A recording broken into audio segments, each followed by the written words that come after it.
Hello, everybody, and welcome to the Tip of the Ice-Burgh podcast, brought to you, as always, by InsideThePenguins.com, a proud affiliate of the Hockey News. I'm your host, Nick Belsky, joined, as always, by Nick Horwat, and, well, we got a lot of stuff to talk about for the Pittsburgh Penguins. It is a de facto do-or-die game tonight against the Detroit Red Wings, a big one in the city of Pittsburgh. Lars Eller might not be ready for that one. He's under the weather, missed practice yesterday. We'll talk about him and who could potentially be replacing him in the lineup later this evening. We'll talk a little bit more about Alex Nedeljkovic and where his current run fits in Penguins lore, because the Penguins have a long history of goaltenders stepping up, and sometimes unsuspecting goaltenders stepping up and making a big impact on this team and on this organization. We'll talk about where Alex Nedeljkovic currently fits in that and where he would fit in that if he gets the Penguins over the finish line and into the Stanley Cup playoffs. And we'll round it all out with the NHLPA Players Poll. Lots of love for Sidney Crosby and a little bit of love for a Penguins blue liner. That will close out the show. But before we get into that, Horwat, you're a golf guy. I'm a golf guy. It's Masters weekend. I haven't been to Augusta. That's a bucket list thing for me. Yeah. But Sunday red, Tiger Woods teeing off in the afternoon, letting us both wake up a little bit, and him probably taking that long to get his joints warmed up. Excited for the Masters. Do you have a favorite going into this weekend? Ever since I saw the first season of Full Swing, I've always been on. I mean, I know they've only had like 2 Masters since then, but I've always been rooting for Koepka to go for the Masters, because there was that one scene where they showed his trophy room and he just has a big gaping spot open on his wall, and he said that's where the green jacket is going. So eventually I want to see him win one, so I'm always rooting for him because I think it'd be cool to see him finish that. Plus, I think that would give him his slam, I think, too. I think he's got that would every other major. So that would finish off that part of golf history, but also just to see him finally fill that hole in his trophy case. Just a fun thing because I enjoyed that part of the show. Other than that, I mean, I've always been a Ricky Fowler guy, and he won the par three thing yesterday. So that's the only thing he's winning this weekend. Other than that, I probably just anyone that I watched on Full Swing. I don't have too many, because I like golf as a whole. I don't pick out too many favorites. I have guys I definitely dislike. Like I'm a noted Rory hater and a noted Bryson DeChambeau hater. So maybe just not those 2 guys. Yeah, if we're going for who we hope wins, Ricky's always at the top of my list. You know that I watched Ricky from a very young age. He was, golfing in Johnstown, PA. This is where he got his opportunity at the U.S. Open, winning that tournament at the Sunny Hana Open a couple of different times, and I got to watch him and follow him along. So I always root for Ricky. I would say Rory. Eventually something's got to break. Eventually, something's got to break at Augusta. I mean, Rory just does not play that course well. So I'd like to see Rory win, and I'd also like to see Tiger. You always want to see actual Sunday red make it to Sunday, but again, I don't know if I'd put my money on it. I'm honestly looking at Will Zalatoris this year. I think Will Zalatoris is somebody that I'm gonna back a little bit with the pocketbook and try to see if he could get a top 5 or maybe even take home the green jacket. But it's a beautiful golf course. It's always fun to put that on in the background when we're working. I mean, golf in general is for me, it might be a weird thing. It's always one of my favorite background things to put on when I'm working. But the Masters certainly elevates that to another level. But let's get back into hockey, NHL. Last week of the regular season, the Penguins, well, they really haven't gotten a lot of help as of this week. They lose in overtime to the Toronto Maple Leafs, but they do grab the standings point. But the next day, Islanders win, Capitals win, and all of a sudden, the Penguins need both of those teams to lose at least one more game than the Penguins just to get into the playoffs.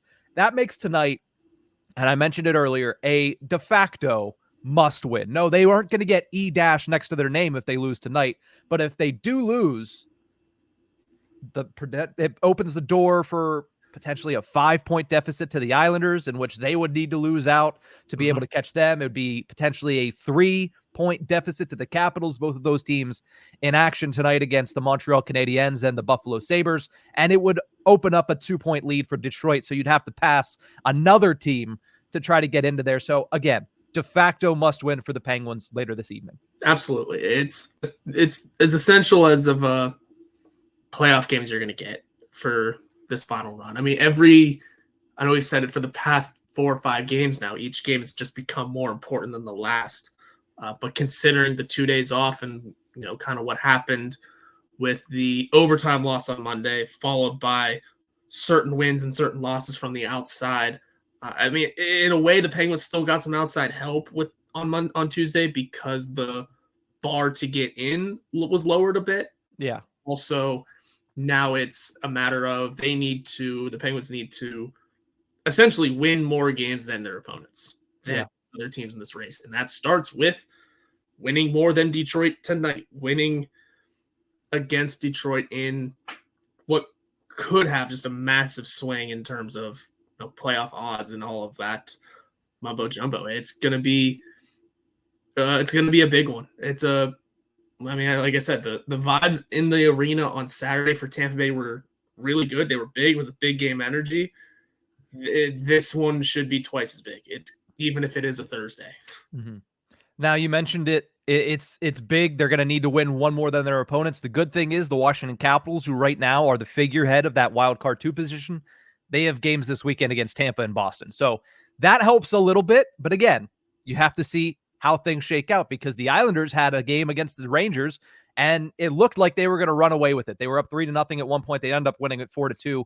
So again, whenever you have the fate of your season in somebody else's hands, it's not a good feeling, especially when these teams are all vying for 2 spots remaining in the Stanley Cup playoffs. But tonight's game is going to be obviously massive. You win that game, you open up a 2-point lead, plus you have the tiebreaker over the Detroit Red Wings. Therefore, you technically have a 3-point lead over the Red Wings going into the final 3 games, which would be a nice separation there between the Penguins and the rest of the pack behind them. But you might have to do it without your third line center. Lars Eller, absent from practice yesterday and picture day, as we've talked about, obviously, a couple times via text. According to Mike Sullivan, he is sick. Penguins have been having something going around the locker room and has hit the third line center, Lars Eller, as of right now. Penguins brought up and slotted in Radim Zohorna during practice, sending Sam Poulin back to Wilkes-Barre Scranton. You said Mike Sullivan said that's to get him some games played, some ice time. It's because he has been a healthy scratch for the last handful of games for the Penguins. What do you think of Zohorna potentially slotting in for a game of this magnitude? I don't like it. I don't like it one bit. That's what's making me, assume that Lars Eller will be okay. We'll see him at morning skate this morning, and it'll just kind of be water under the bridge, and we all sort of move on. Just because, I would assume, and this is just my assumption. Again, I'm not in the coaching staff room or anything like that. I would assume if you were to lose Lars Eller and you knew you were going to be missing him for a game or 2, I would assume that Sam Poulin slots in over a guy like Radim Zohorna. I get Zohorna has the NHL experience, has the history, and has scored before, but I just feel like his ship has sailed. And that's just my thought of it. There may have been other points of the season where Zohorna could have been recalled, but he wasn't. So I'd say that his ship may just be sailed, and that's why, because Mike Sullivan said that they wanted to get Sam Poulin playing time. Well, if you did, you had an opportunity to do it at the NHL level if you knew you were going to be without Eller. So that's what kind of makes me think Eller will be fine and be okay. But mostly because with illness, most oftentimes it is just a one day. They move on and we're good to go. The illness going around the Penguins has sidelined guys for multiple games. But hopefully this one is just one of those. He was maybe sick Tuesday and Wednesday, and he's good for Thursday. That's just my thought process of it. But if it comes down to it and Radim Zohorna is in the third line center spot to go into tonight, it's a frightening thought. But also, I think Zach Aston-Reese is going to be on the other end of the ice. So we'll see. We'll see how things go when it comes to the depth forwards of both of these teams. Yeah, the last time Radim Zohorna suited up for an NHL game was January 15th, and at that point, you're right, a lot of people were fed up with watching Radim Zohorna at the National Hockey League level. Now, he has performed well at the American League level. He has scored a bunch of points in the last 5 games for the American League Wilkes-Barre Scranton Penguins. He's helped lead them to a playoff berth, but at the same time, AHL scoring doesn't always translate to NHL scoring. Look at Alex Nedeljkovic when he was with the Penguins. Now, when he's with the Columbus Blue Jackets, who's basically an AHL team in their own right, he's performing well. So maybe that's the key. When you look at Jansen Harkins, who came over as a guy that everybody said, well, he's an AHL scorer if you could just translate it. He has 0 goals this season. So, while yes, it's nice to see Radim Zohorna playing good hockey at the American League level, and maybe that should be rewarded, this is a massive game. An absolutely massive game for the Penguins. He has 4 goals in 31 games this season. And if you look at what he did in the preseason, that was his best work, right? He had a couple of decent stints at the National Hockey League level, a couple of decent games at the National Hockey League level, but it just overall was not enough to warrant him even remaining in the lineup or remaining with the team. So having him come back really at the last minute here, it's not a comforting feeling, I'll tell you that much. But at the same time, you look at what Valtteri Puustinen has done and Riley Smith has done over the last little stretch here. Both of them have 0 goals in 11 straight games. So maybe putting Zohorna in that role boosts a guy like Valtteri Puustinen. Those two have some pretty good chemistry. They showed it in the preseason. They showed it early in the season with the Wilkes-Barre-Scranton Penguins. So maybe that kickstarts something there. And as I talked about yesterday, it feels like the Penguins might need some depth scoring in the next 4 games to help push them over the top. And if that helps them, then great. But at the same time, it's not like Lars Eller has played poorly, right? Now, it's not like he's lighting the world up. He's not scoring a bunch of goals. His only goal in recent memory is an empty netter against the Washington Capitals. But if you look at what he's done over this 9-game stretch, Lars Eller has been on the ice for 3 goals for and 0 goals against at 5-on-5. So doing the job that he was brought here to do, which is play defense and chip in at least a little bit at a time. 1 goal every 3 games when he's on the ice, not him scoring it, but somebody scoring it. That's not poor play from his part. So it's unfortunate that he might have to miss tonight's game. But like you mentioned, we don't know that. It might be the 24-hour bug that's bugged a couple of guys. Tristan Jarry notably was out for 2 games. He had the emergency backup goaltender in New York, and then Joel Blomqvist came over for the New Jersey game to back up. So we'll see if Eller is good to go. There's a chance that he is. And like you mentioned, if there was a chance that they knew he wasn't, why would you not put Poulin in there? I think that's a difficult decision because, again, Poulin has 6 games of NHL experience. To put him in this magnitude of a game at third line center, no less, it's a tough call there. Now, again, I love Poulin. I want to see him succeed. And honestly, I think that if I was weighing my options, I might go in that direction, but I would not be 100% sold in saying, well, Sam, you've never scored an NHL goal in your life, but we're going to put you in an elevated role at third line center somewhere you haven't played yet this season in a must-win game for a Penguins team that really needs to make the playoffs. Yeah, I think another part of this decision, too, is Mike Sullivan talks about sometimes, because we saw it with Valtteri Puustinen whenever he first got up. Sometimes when those guys get the recall after a certain amount of time in the AHL, they come in with that jump. They come in with a little extra giddy up in their hitch. So maybe, just maybe, there's an idea also of, if you're putting Zohorna in, well, it's his first NHL game in months. Yep. And for what it's worth, his first games back in the NHL this season started off pretty decently. He had a goal and an assist in back-to-back games, I think.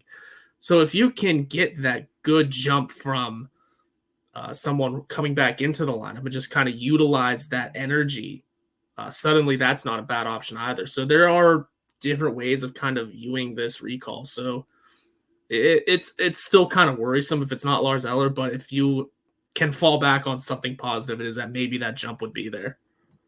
We'll have to wait and see. There's a chance that he ends up being in the press box eating nachos tonight. But again, that's something that morning skates in a couple hours here. We'll have to keep an eye on and see what the status of Lars Eller is. But we're going to take a quick break. When we return, is Alex Nedeljkovic joining Penguins goaltender lore? It's a long story with a lot of chapters. Alex Nedeljkovic is writing the latest of that. We'll be right back after this break.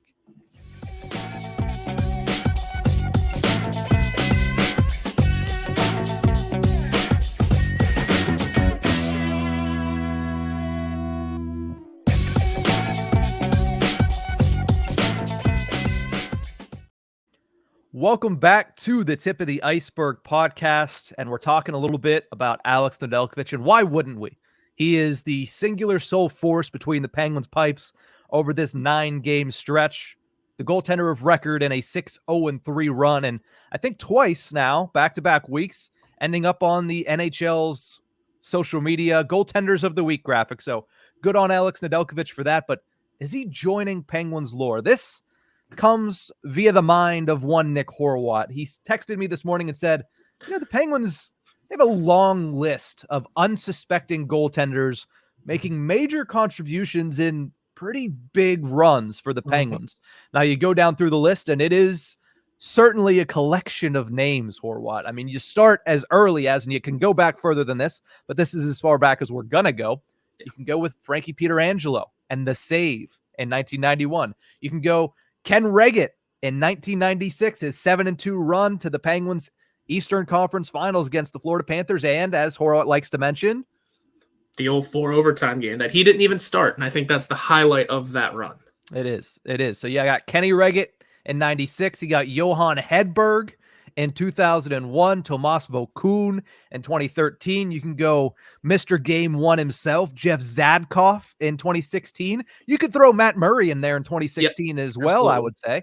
And then Louis Domingue as recently as 2022. And I don't know if you want to throw it in there, last game of the season. I can't remember his name.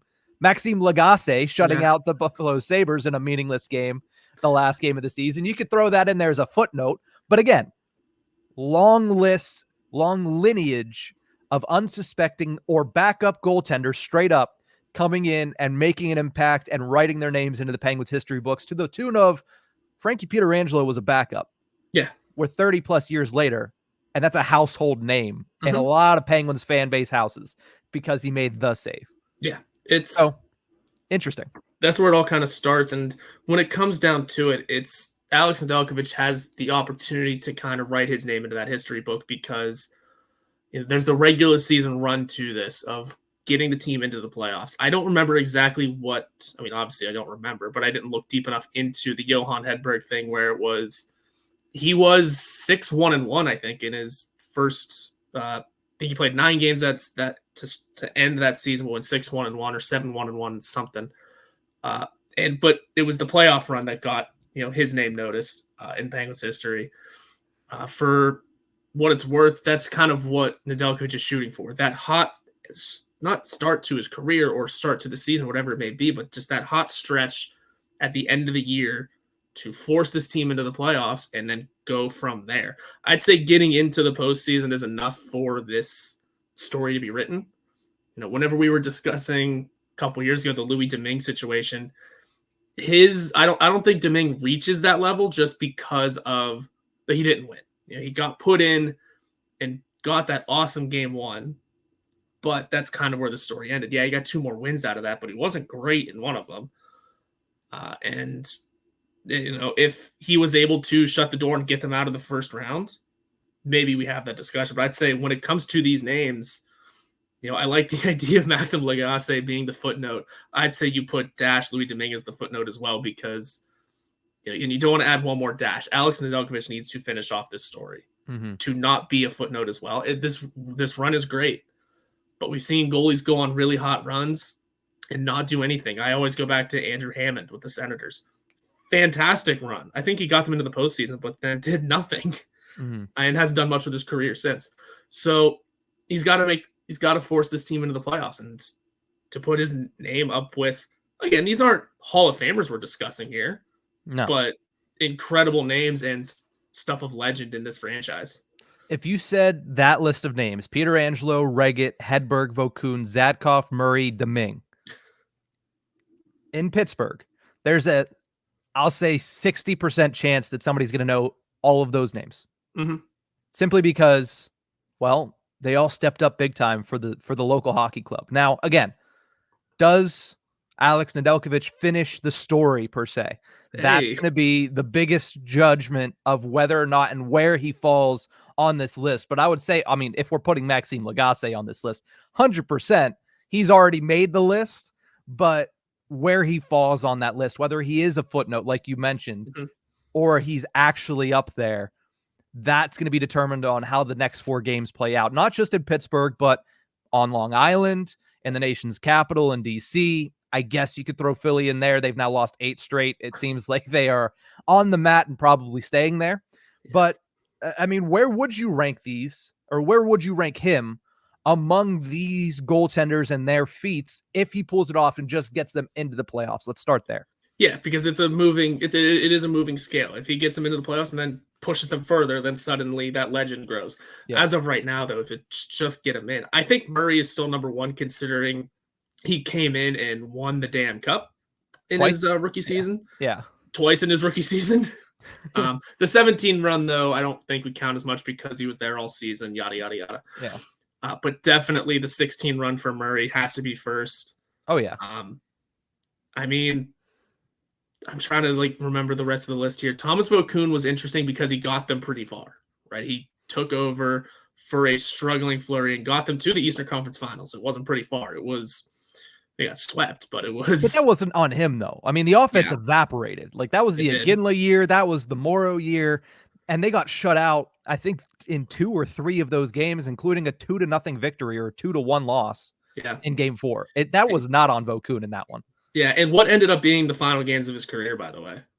He went out, I mean, aside from that series, went out on a pretty high note. And Hedberg, for him, it was starting his career. It was the first 7 games, like I mentioned, and then I believe, I forget how far they got, but there was that series win in Buffalo that they weren't supposed to win. And I think they won another one after that even. The 01 year is escaping me entirely, but everyone remembers Darius Kasparaitis' goal. Mm-hmm. And you have to remember that Johan Hedberg out-goalied, for the most part, Dominik Hasek. Yeah. So I'd say that one could fall into that number 3 slot. And then Alex Nedeljkovic, if he's able to finish this off, will start at the 4 and only go up from there, depending on how the playoffs turn out. Yeah, I would put Kenny Reggett in 96, 1A, 1B with Tomas Vokoun for second. Okay, yeah. And then I think, like you mentioned, I think it would be Hedberg, Nedeljkovic based on how it goes after that. Yeah. But if he gets into the playoffs, he's automatically top 5. He's above, Zadkov. He's above Domingue. Yeah. He's above Pietrangelo because, I mean, you look at Domingue and Pietrangelo, they were very small sample sizes, what those guys contributed. Not to say that it's not, massive in Frankie Pietrangelo's sense, what he was able to do against the New Jersey Devils back in 91. But I would say, yeah, Murray's the clear-cut number 1. You take over from a Hall of Famer and you go on to win a Stanley Cup in your rookie year, your actual rookie year, not just rookie year part 1. Yeah. You're far and away. There's a chasm between him and number 2 and number 3. But yeah, number 2 and number 3, Vokoun definitely, and Reggett definitely. You get this team to a conference final being a backup, and again, both of them stepping in for Hall of Fame goaltenders. I mean, Vokoun was Fleury, Reggett was Tommy Barrasso. Yeah. So, I think that what Nedeljkovic is doing right now is something that won't easily be forgotten, but especially by a fan base that has always looked at these interesting scenarios of backup goaltenders stepping up and being huge in spring. And that's always the biggest thing. When you do it in the springtime, people tend to remember. Alex Nedeljkovic is doing this in the springtime, and if he finishes this story, if he goes all Cody Rhodes on it, if he gets these last 4 games and the Penguins either win them or just skate by into the playoffs, he's going to solidify his name. Even in 1 year with the organization, he's going to solidify his name in, as you mentioned, in Penguins lore. It's not... It's not like some crazy, we're going to hang our hat, we're going to hang a banner. The Penguins are not that type of organization. But he'll be in the chapter of backup goaltenders really getting on players or fans' good side. I mean, you see Hedberg jerseys in PPG Paints Arena on a nightly basis. I don't know if I've seen any Vokoun ones or Zadkov. I own one if you need me to pull it out. I guess that's true. Oh, Jesus. I've not seen the Vokoun. It's signed. I got it a couple years ago.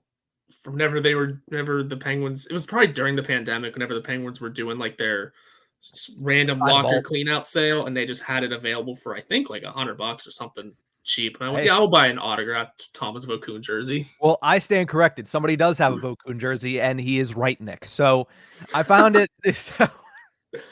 So it's going to be interesting to see how this story plays out, but it's certainly been a fairy tale to this point for Alex Nedeljkovic and really for the Penguins to be able to get back into this position, considering where they were at just 2.5 weeks ago. But we're going to take a quick break. When we come back, a couple Penguins received some praise from the NHLPA Player Poll. We'll talk about that to finish out this show.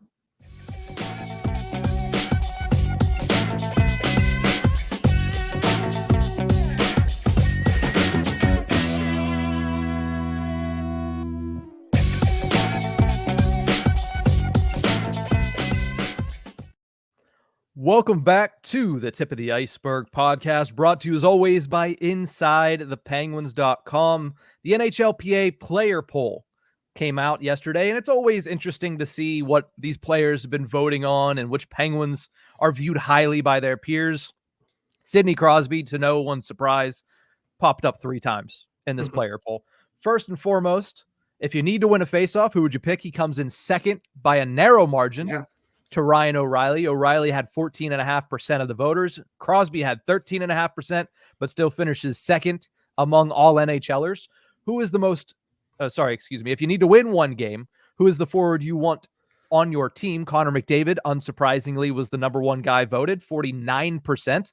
And then there's a huge drop off in second place behind him, Sidney Crosby, 12% of the vote. So still up there as far as getting the respect of his peers. Not quite to Connor McDavid, who's ridiculous on a daily basis, scoring 4 or 5 points a game when he's not injured. But, interesting that Crosby is still right there above Nikita Kucherov, above Nathan McKinnon, above David Pastrnak, above, the list goes on and on. There's a lot of really good NHLers in today's game, but Sidney Crosby still viewed as 1B or number 2 to Connor McDavid on players that you want in a do or die situation, which, hey, that's good for the Penguins because they have one of those coming up tonight.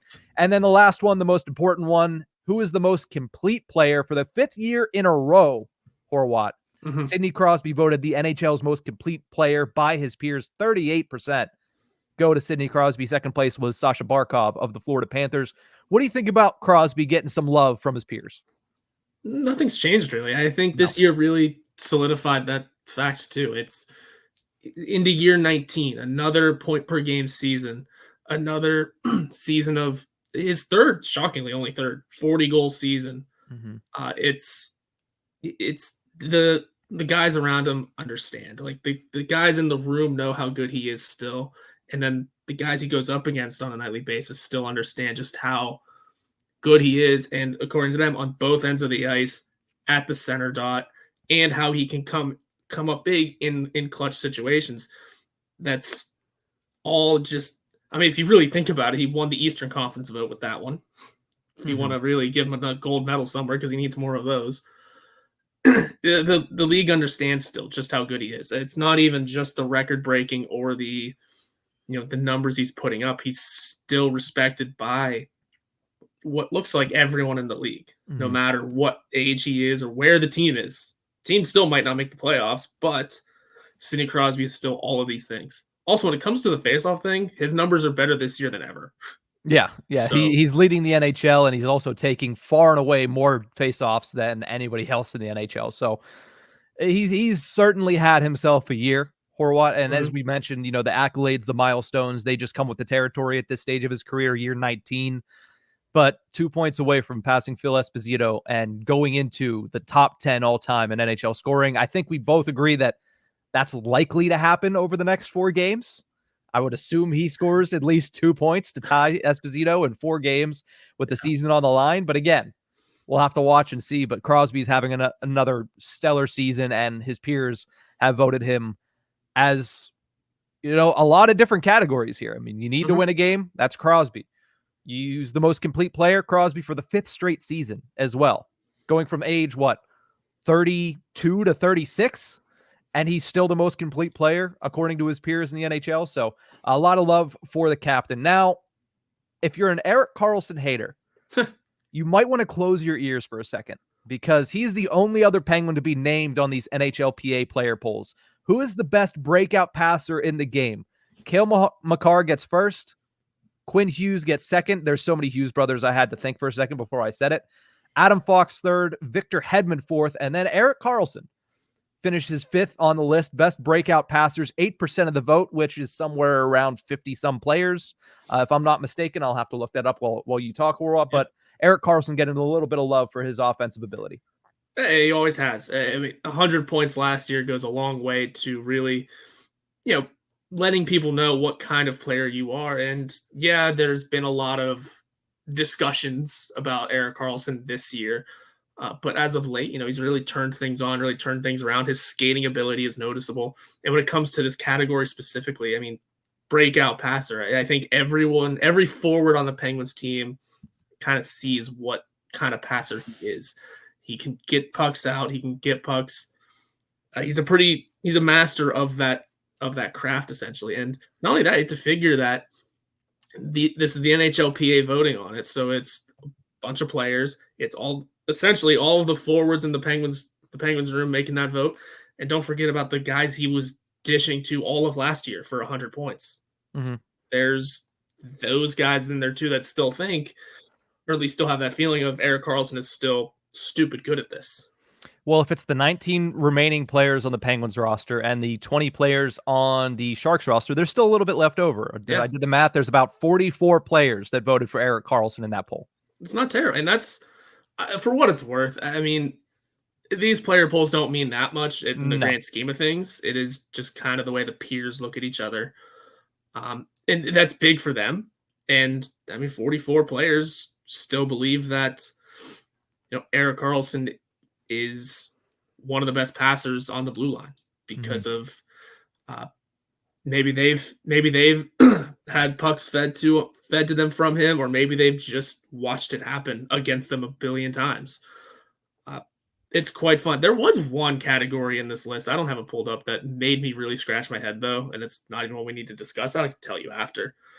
But well, now I'm curious. I will have to look it up. I don't remember it right now, though. You've piqued my interest. I mean, is it the Global Series one? If you were going to play one game in a foreign country, which would it be? And they chose Italy? No, but that's just to drive home. They want to go to the Olympics. That's true. That's true. To drive that home. That's saying, do not take this from us again. Please don't. And I honestly hope they don't. Now, was that 2026, the Olympics in Italy? So whatever the next one is, I think. It is. Yeah, I think it's 2026 because we have the Four Nations face-off next year. And then the following year will be the Olympics. Crosby will still be good. Crosby will still be, at the very least, still be a third liner on that team. But we all know he's going to be a second liner behind probably Connor McDavid. Him and McKinnon on a line in the Olympics. I think that's what we all need to see, though. Yeah, and there's already been a bunch of talks of Sid maybe going to the World Championship this year. No. They're going to make the playoffs. They're going to make. Listen, it'd be fun. It'd be fun, but at the same time, Team USA does not need to deal with Sidney Crosby at the World Championships. I just think the idea is they want to try and get Bedard and Crosby on the same team, which again will probably happen at Four Nations face-off, possibly the Olympics. But you get what I'm saying. Yeah, the more you get to see two generational talents on the ice together, which makes me wonder, McDavid and Crosby haven't been on the same ice together for Team Canada. Correct, they have not. So you got a lot of teammates. McKinnon and Crosby have not been on the same team because McKinnon was on Team North America during the World Cup of Hockey, which is the last time, if I remember it correctly, the last time that Sidney Crosby represented, the Team Canada as their captain in 2016. So it's been a long, long time. So international hockey coming back is never a bad thing, Horwat. Never a bad thing. Obviously, I think we all remember 2010. Was it 2010 or 2011? It was 2010. Yeah, 2010 with the golden goal. 2014, the Chris Kunitz Olympics, as I like to call them. So it'd be fun to see some. It'll be fun to see some Olympic hockey, some international hockey return for some of the world's best players, and especially at the level that some of these players are at this stage of the game, and Team USA looking pretty damn good, right? Before it was like, hey, we got Patrick Kane, but now it's like we could put all just Hughes brothers out there and we'll be cooking. So that is interesting. I know I see the think bubbles popping out too. I don't know what StreamYard is doing right now, but I think that is telling us that we need to get off the show here. That's going to do it for this episode of the Tip of the Iceberg. Massive game on Fifth Avenue later this evening. Detroit Red Wings, Pittsburgh Penguins. The fate of the playoffs could very well hang in the balance tonight, Horwat. It'll be an interesting one. But that's it for this one. We'll see you guys next time.